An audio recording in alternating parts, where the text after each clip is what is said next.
ए किछि दिन पूर्वर गोटे ब्लॉग करथिले आपन स्त्री जो बादाम चटनी तैयारी कले आ चकुली तैयारी कले चकुली आसला आपन कथा मन पड़ला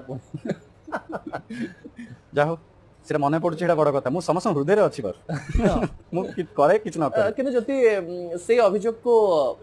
पुश गोटे मिलता से अभियोग लोकन मन रू गलानी मो स्त्री को पई बहुत मते एप्रिसिएशन मिलला मो माने मोर तांको संस्कार पई दर्शक माने मते बहुत भलो कहले किंतु ए चकुली विषय रे गोटे कथा आपन को मु पचरिया पई चाहि आपन को बापा डॉट पेन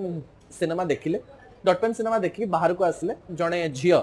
तांको बाइट नउथिले तो आपण बापा कहले जे सी इंग्लिश मीडियम रे पाठ पढछि सी ओडिया जमा पढि पारे नै खाली ओडिया कहि पारे आ सी जानि पारे नै ओडिया शब्द अर्थ ए कथा कोन सत के मु सेठी जदी आपन को से इंटरव्यू रे कहितले जदी बिंद कहि दै जांते कि छै न थांदा कोना कहितले बदे सेटा अलगा पोर्ट्रे को नै गेले बट आपण सदर ओडिया पढि पारन नै ओडिया पढि पारे बहुत बहुत धीरे धीरे स्लो स्लो पढे मु स्क्रिप्ट पे पढुछि पढि पारे बट बहुत स्लो स्लो करी पढे